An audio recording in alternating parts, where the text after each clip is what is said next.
Bienvenue à tous dans cette vidéo où nous allons explorer deux concepts essentiels mais souvent confondus, l'amour-propre et les relations toxiques. À l'ère des réseaux sociaux et des multiples influences extérieures, il devient parfois difficile de différencier ce qui est réellement bénéfique pour notre bien-être de ce qui peut nous nuire profondément. Aujourd'hui, je vous propose de plonger en profondeur dans ces deux notions pour comprendre comment les distinguer et, surtout, comment s'assurer que nous cultivons des relations qui nous élèvent plutôt que de nous détruire. Si vous avez déjà ressenti de la confusion ou des doutes sur vos relations ou votre estime de soi, cette vidéo est faite pour vous. Nous allons passer en revue des signes, des exemples concrets, et des stratégies pour vous aider à y voir plus clair. Commençons par l'amour-propre. Qu'est-ce que cela signifie vraiment ? L'amour-propre, c'est le respect de soi-même, l'acceptation de ses forces et de ses faiblesses, et le fait de se traiter avec bienveillance. C'est un processus qui évolue au fil du temps, mais il repose sur des bases solides, la reconnaissance de sa propre valeur et le droit de se sentir bien dans sa peau. L'amour-propre se manifeste de différentes façons au quotidien.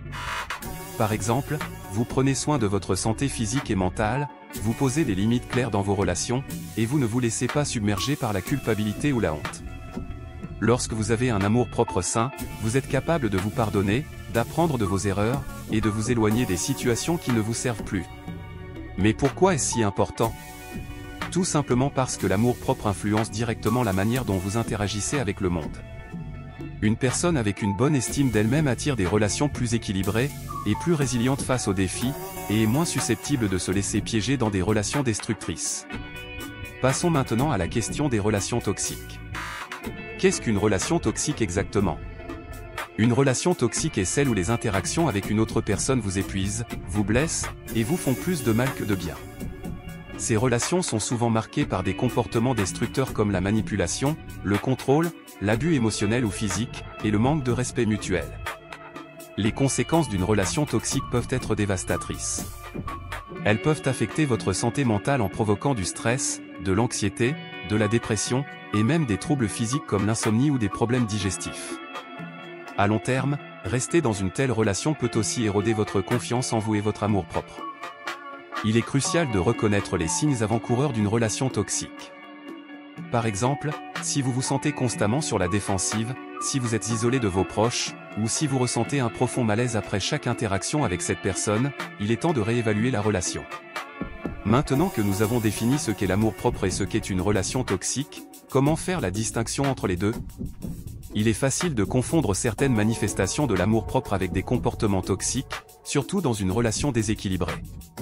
Par exemple, poser des limites strictes peut parfois être perçu comme de l'égoïsme ou de la froideur, alors qu'il s'agit en réalité d'une protection nécessaire pour préserver son bien-être.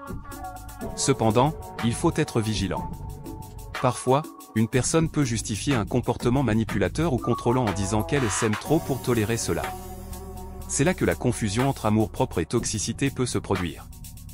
La clé est de toujours se demander, est-ce que ce comportement vient d'un lieu de respect mutuel et de bienveillance, ou est-ce qu'il s'agit de domination et de contrôle ? Prenons un exemple concret. Imaginez une relation où l'un des partenaires exige constamment des preuves d'amour de l'autre, sous prétexte de vouloir se sentir sécurisé.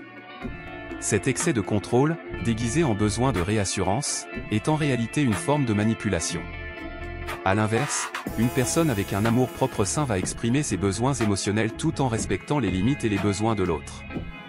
La différence réside dans l'intention et l'impact, l'amour-propre nourrit et protège, tandis que la toxicité épuise et détruit.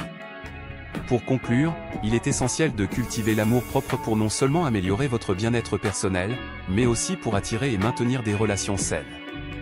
En reconnaissant les signes d'une relation toxique, vous pouvez vous protéger et prendre des décisions éclairées pour vous éloigner des situations qui vous nuisent. N'oubliez jamais que vous méritez des relations qui vous respectent, qui vous élèvent, et qui vous permettent de grandir. Prenez le temps de réfléchir à vos relations actuelles et demandez-vous si elles contribuent à votre bonheur et à votre épanouissement. Si ce n'est pas le cas, il est peut-être temps de faire un changement. Merci d'avoir regardé cette vidéo.